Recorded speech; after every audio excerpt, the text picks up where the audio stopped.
tunjukkan makam yang dipa'alwikan oleh Sadah Ba'alawi. Ini mobil Alphard nih buat sampean, atau saya kasih uang 1 miliar. Alhamdulillah kita jadi Habib nih di Indonesia. Nah, jadi banyak muhibin. Kalau jadi habaib di Afrika, wallah jadi Bilal bin Rabah. Tuban banyak makam palsu. Gini aja. Iya.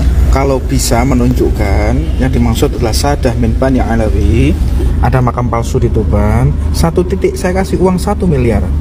Ya, atau mobil Alphard saya ini untuk sampean.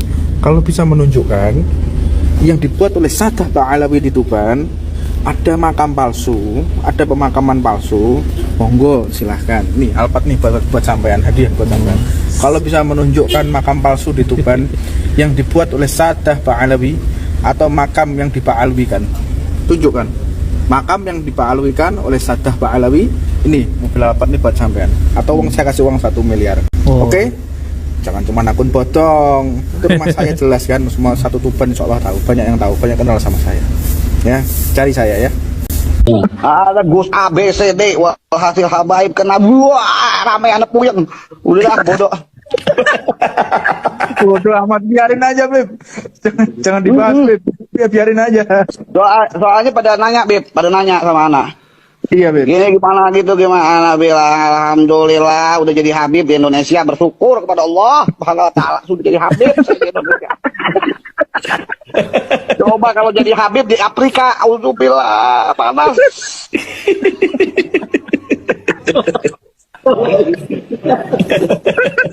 Ana cuman gitu aja bilang alhamdulillah kita jadi Habib nih di Indonesia. Nah, jadi banyak muhibin. Kalau jadi habaib di Afrika, wallah jadi Bilal bin Rabah. Pak Maulana aja, Pak Sumardianto. Assalamualaikum. Saya lihat di media ada kabib yang dari Tuban mau kasih uang 1 M kalau bisa membuktikan Pak Alawi bikin makam palsu. Apa benar ya? Kalau benar harus dibuktikan biar gak jadi fitnah. Okay. Ini sudah ditindaklanjuti oleh kawan-kawan kita. Okay. Pengumuman siapa saja ingin hadiah ya 1 miliar saya tunjukkan. Kalau misalkan yang ditantang itu saya secara spesifik ya. Saya siap, uang bukan untuk saya, akan saya bagi-bagikan kepada fakir miskin, duafa, yatim piatu yang ada di Kabupaten Tuban. Sediakan 65 miliar di Husein Bakil Tuban. Ya, saya tahu Dek Husein ini kawan dekatnya Jenderal Dudung, kawan saya sendiri ya, tapi jangan begitulah, jangan sombong. Kamu dulu itu pada tahun 2022 ya, sombong ya ketika ngomong-ngomong sama sahabat Bilal bin Rabah itu Afrika. Tertawa-tawa akhirnya Habib Hasan pengarang ya Tarim meninggal dunia. Itu jadikan pelajaran lah. Iya. Kamu nanti akan menyusul, nggak perlu nunggu tua. Sudah diingatkan berkali-kali kok. Selama ini kamu nggak merana mati duluan meninggal dunia itu ya alhamdulillah diberi kesempatan oleh Allah Ta'ala untuk merubah. Terimalah kondisimu. Marga Bakil itu bukan keturunannya Kanjeng Nabi. Bukan ya. Baik Bakil yang Jamal ataupun yang Husain. Gak ada keturunan Kanjeng Nabi. Bakil itu gak ada. Beda dengan Bangil. Bangil Mbahngil. Bae wong angel. Aslinya itu Bangil, bukan Bakil. Ya. Kemarin kan sempat ya. Habib dari Surabaya, tetangga saya sendiri, Idrus Idrus ini. Surabaya Sirul Bahi, orang pas tak urui. Nek apa ngakoni kota itu? Kota Bangil itu yang mendirikan adalah marga Ba'aqil Ba'alawi. Lalu mengucapkan Ba'aqil Ba'alawi sulit akhirnya Bangil lah. Itu rada pas, tak urui nyaplok kota lah ya. Bangil Pasuruan itu loh. Padahal dulu itu Bangil itu ceritanya adalah zaman Belanda dulu itu ketika mau menundukkan orang-orang Bangil, Rembang itu sulit. Mbah wong angel, Mbah ngel, ngono lho. Mbah wong Bangel, Bangel aja dadi Bangil, eme dibuang dadi Bangil gitu lho. Sama seperti Batu. Ya, puncak gunung Malang itu ya. Sekarang kan menjadi wali kota Madya dhewe ya, Batu. Akhirnya Mbah Narwastu akhirnya jadi Mbah Tu jadi Batu hilang ya. Itu asal usul asbabun nuzul sebuah kota. Jadi kalau mau merampas kota tak wurui, ojo Sirul Bahi Surabaya, nggak pas. Bangil itu. Karena apa? Sebelah timurnya Bangil itu ada Melawi. Sebelahnya Belawi lagi itu ada Dalwa. Sebelah selatannya Dalwa ada Asuniyah di Taufik Asakov. Ini nyimak semua, ini Pasuruan nyimak semua ini. Perjuangan Wali Songo Indonesia Laskar Sabilillah daerah Tuban, ya. Yang pertama, untuk membuktikan klaim sejarah Wali Songo yang asli. Sebagai kelompok yang konsisten membongkar manipulasi sejarah dan naskah palsu, dan itu tidak bisa kita bantah mulai sejak 3 tahunan terakhir, dan PWILS bisa menerima tantangan Habib Hussein atau Hussein Ba'akil secara terbuka. Jadi kalau Hussein Ba'akil ini menantang dengan terbuka melalui video TikToknya, maka semestinya atau seyogianya PWILS daerah Tuban ini juga menerima tantangan dari Hussein Ba'akil dengan secara terbuka lagi, al TikTok di TikTok, al YouTube di YouTube, al Facebook di Facebook, al video di video. Karena tantangan dari Hussein Ba'akil mengenai sayembara ini adalah melalui video, maka semestinya atau seyogianya PWILS daerah Tuban ini juga menerima tantangan melalui video juga. Kemudian setelah itu PWILS ini menyajikan data secara otentik terkait makam-makam fiktif yang ada di Tuban dan sekitarnya, khususnya yang dibuat oleh klan Balawi. Kemudian yang kedua, kenapa sayembara yang diadakan Hussein Ba'akil ini adalah merupakan momentum emas, peluang besar bagi PWILS Tuban, karena untuk menggugah kesadaran publik. Ya, kalau seandainya ya, dan itu sangat mungkin, ya, 99 sangat mungkin untuk dibuktikan oleh PWILS daerah Tuban, sehingga nanti kalau sudah bisa dibuktikan, maka ini akan menggugah kesadaran publik dan merupakan sebuah kesempatan untuk menunjukkan kepada masyarakat luas bahwa memang banyak makam yang dikultuskan ternyata tidak punya dasar sejarah yang kuat. Kemudian melawan penyimpangan sejarah yang dibuat demi kepentingan kelompok tertentu. Dan ini juga bisa membuktikan kepada masyarakat, khususnya masyarakat Indonesia dan khususnya lagi masyarakat Tuban, bahwa memang makam-makam palsu yang dipalsukan oleh kaum Ba'alwi ini tidak hanya sekedar omong kosong saja, memang realitas adanya. Jadi ini merupakan momentum emas bagi PWILS untuk membuktikan kepada Hussein Ba'akil. Dan ini bukan masalah mobil Alphard atau 1 miliar, tapi ini adalah untuk kesadaran publik. Kemudian yang ketiga, untuk membuka dialog nasional. PWILS atau Perjuangan Wali Songo Laskar Sabilillah bisa jadi menjadi pelopor diskusi nasional tentang penyesatan sejarah lewat fiktifisasi makam, pembuduan masyarakat lewat gelar, terah, dan rekayasa duriah Nabi Muhammad SAW. Jadi secara tidak langsung ketika PWILS Tuban ini bisa membuktikan tantangan dari Hussein Ba'akil, ini bisa dijadikan sebuah jalan oleh PWILS untuk membuka dialog nasional. Ya, kemudian yang keempat, kenapa sayembara dari Hussein Ba'akil ini merupakan momentum emas, peluang besar bagi PWILS, khususnya PWILS Tuban, ya karena untuk mengangkat reputasi PWILS secara nasional. Dan ini juga bisa membantah masyarakat yang masih belum percaya terhadap PWILS, bahwa PWILS kehadirannya ini adalah sangat penting bagi bangsa Indonesia. Saudara-saudariku semuanya, Sunan Bonang sejak lama makamnya sudah dikelola oleh sebuah yayasan yang dipegang oleh Habib Ba'alawi. Ini yang perlu kita ketahui. Saya tahu namanya, tapi saya tidak menyebutnya. Tapi jelas bahwa yang mengelola adalah Habib Ba'alawi. Nah, di dalam cungkup makam Mbah Sunan Bonang yang ada di Tuban itu ada 5 makam. Yang 4 itu Adipati ke 9, 10, 11, 12. Adipati Tuban. Dan yang paling besar makamnya itu Mbah Sunan Bonang sendiri, Maulana Maktum Ibrahim. Jadi ada 5 itu. Dan sekarang direnovasi besar-besaran di sekitar makam utama di keramik semua.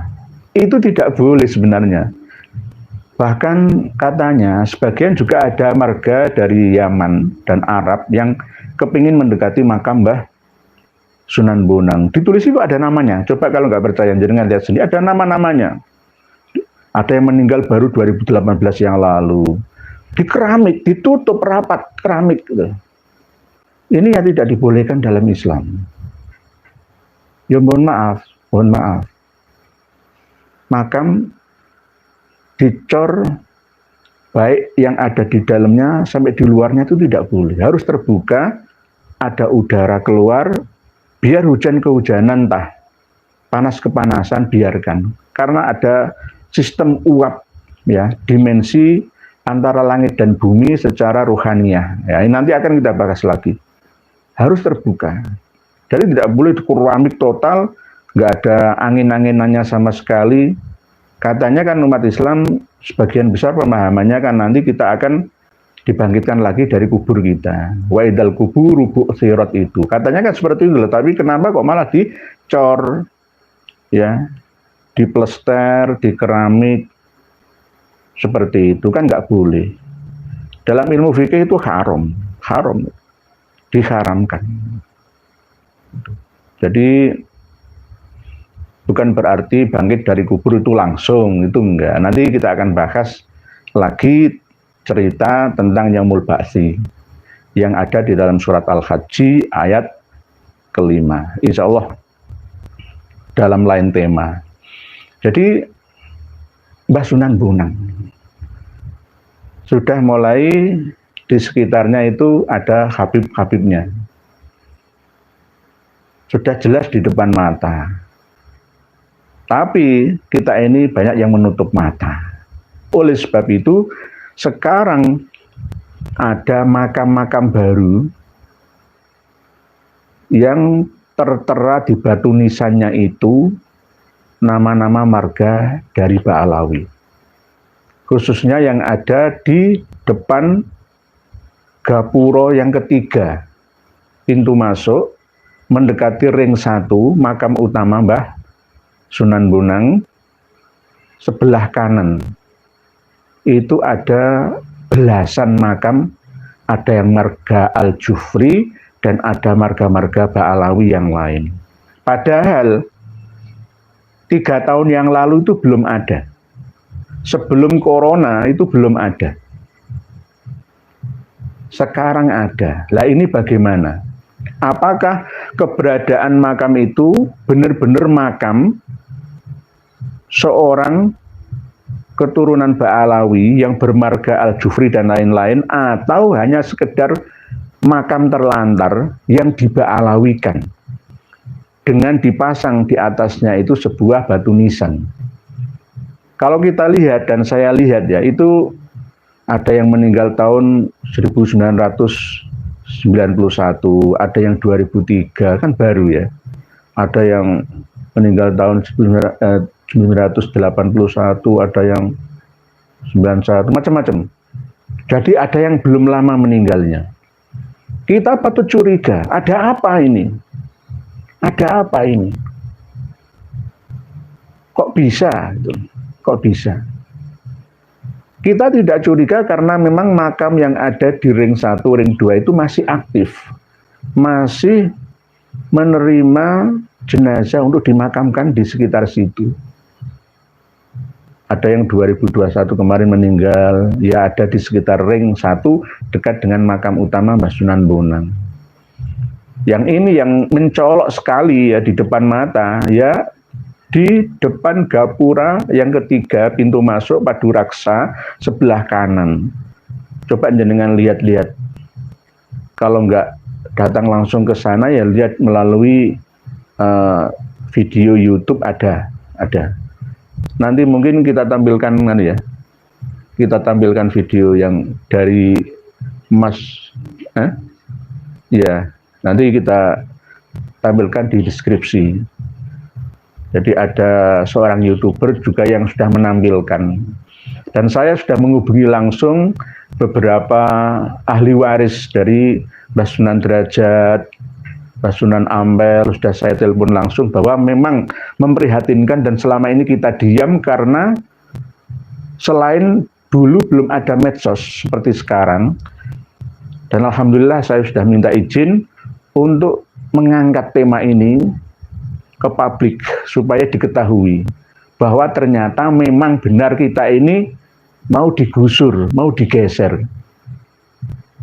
Bukan Cina yang menggusur kita, tapi mereka kaum Alawi itu. Mohon maaf, saya sedikit lugas, jelas, tuntas loh ini. Ya, memang dari kalangan Cina memang ada. Mereka bekerja di Indonesia, memang ada. Tapi justru yang lebih lama malah justru dari kalangan Alawi itu. Dan lebih berbahaya karena menguasai spiritual. Tidak hanya ekonomi tapi spiritual begitu. 3 tahun yang lalu nggak ada. Tahun 90-an saya juga tidak melihat. Ada yang sebelah agak ke timur sedikit itu ada, tapi tidak dituliskan. Nama Habib Muhammad itu nggak ada tulisannya. Kalau sekarang jelas ada tulisannya. Welo-welo ada satu tempat itu aja yang sebelah kanan Paduraksa, gerbang ketiga, ring 1, itu sekitar ya antara 11-12 makam Habib dan Habibah dari marga Al-Jufri dan lainnya. Kalau kita terlena, lama-lama sudah habis kita, sejarah kita habis, dimakan mereka, dibelokkan mereka, karena dikuasai oleh mereka. Oleh sebab itu saya mohon pengelolaan makam Mbah Sunan Bonang harus diambil alih kembali oleh putra pribumi, kiai-kiai setempat atau PCNO Kabupaten Tuban harus bekerja sama ya jelas dengan dinas terkait di Pemda 2 Kabupaten Tuban. Kalau tidak berbahaya karena ini menyangkut harga diri bangsa. Kok bisa makam orang sini dikelola orang lain, orang luar, itu bagaimana? Sejarahnya dari mana? Kok bisa itu?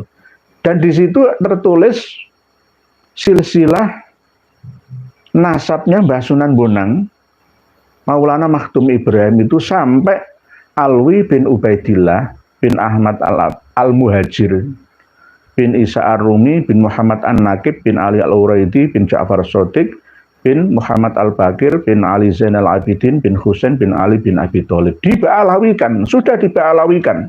Ada tulisannya cetok welo-welo, jelas itu. Harus dibongkar itu. Harus dibongkar. Kita harus melawan.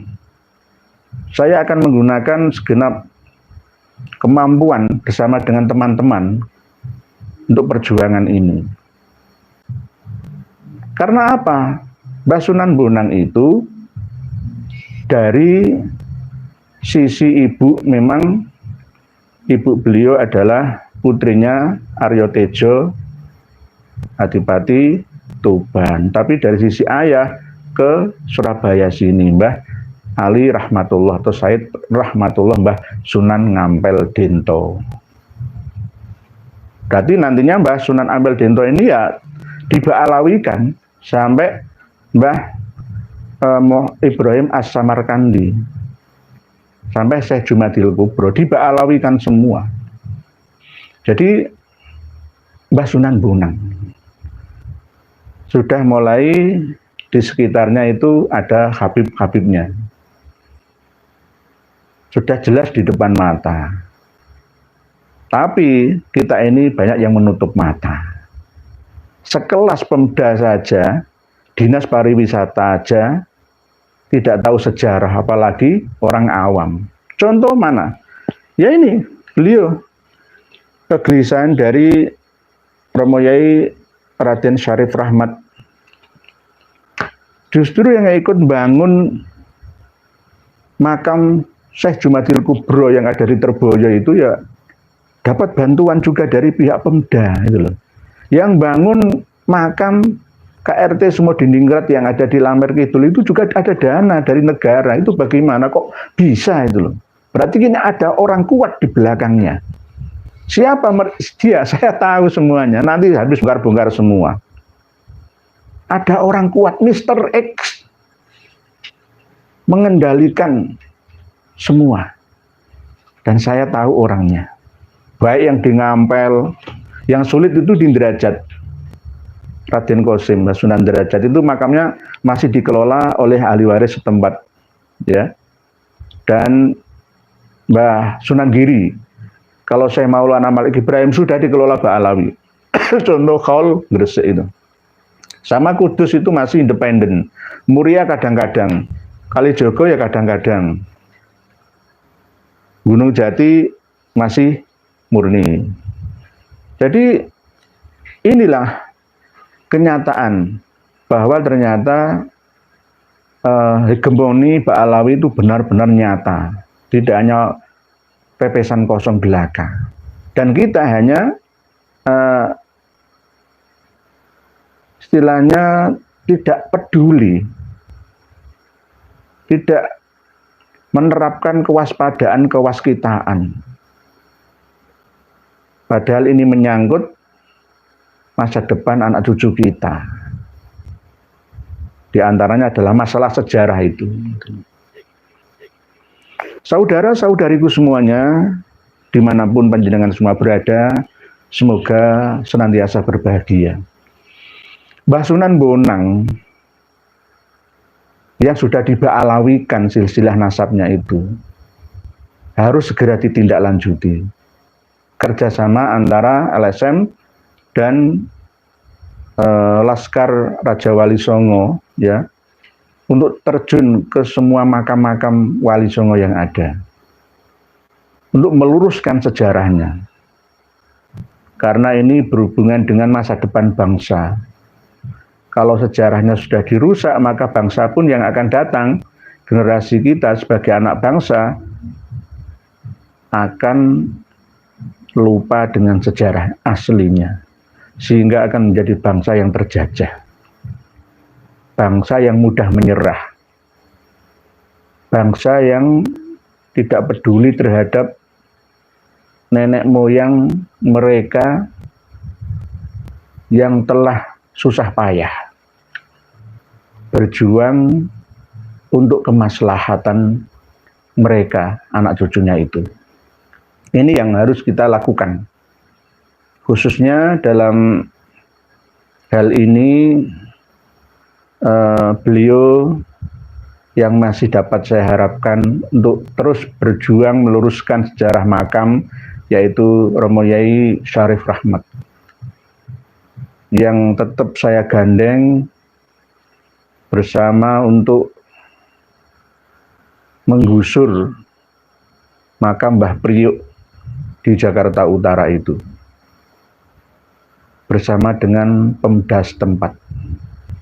Jangan sampai diteruskan seperti ini, yang akhirnya semakin banyak umat yang jauh dari jalan yang lurus, Shirathul Mustaqim. Tidak hanya yang ada di Priok, tetapi yang ada di mana-mana. Bahkan beliau sejak 2015 sudah memantau, 2010 ya sebelumnya, makam Mbah Syekh Jumadil Kubro yang ada di Terboyo, Semarang itu, fotonya di sini dalam buku beliau ini masih belum semegah sekarang. Ini gara-gara siapa? Siapa tokoh pembuat makam-makam palsu di Indonesia ini? Ya kita semua tahu. Kita semua tahu. Jadi makam yang di Jalan Arteri Yos Sudarso, Kelurahan Terboyo Kulon, Genuk, Semarang, Jawa Tengah. Makam Syekh Jumadil Kubro. Ini makam fotokopian, aslinya di Troloyo, Mojokerto. Tapi sekarang lebih mewah di sana daripada yang di Troloyo. Tidak hanya itu, banyak sekali makam-makam yang dipalsukan, dikopi, digandakan. Dengan tujuan apa? Ya jelas, pasti ada tujuan untuk perekonomian, keuntungan, itu pasti. Bisnis makam ada di mana-mana. Dan kita seakan-akan tidak peduli dengan keberadaannya. Masyarakat awam hanya mengikuti arus cerita mereka, tergantung pengelola. Inilah yang membuat kisruh selama ini, yang harus dihentikan secepatnya. Tidak boleh ditunda-tunda, karena waktunya sudah habis. Nggak bisa ditambah lagi, sudah habis waktu kalian. Tidak bisa menguasai negeri ini, karena Dzurriyyah Wali Songo sudah bangkit. Walaupun begitu, tetap kita harus mengacu pada khazanah kebijaksanaan, hikmah, wal mau'idhatil hasanah. Tidak dengan menerapkan ilmu preman, ya, enggak, tapi tetap dengan bil hikmah wal mau'idhatil hasanah. Saudara-saudariku semuanya yang berbahagia,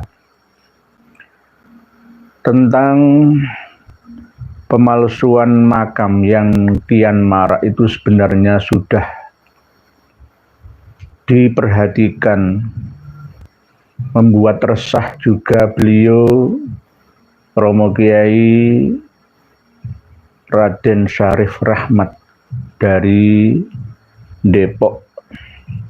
Begitu juga almarhum Romo Kiai Agus Sunyoto yang mengarang buku Atlas Wali Songo ini.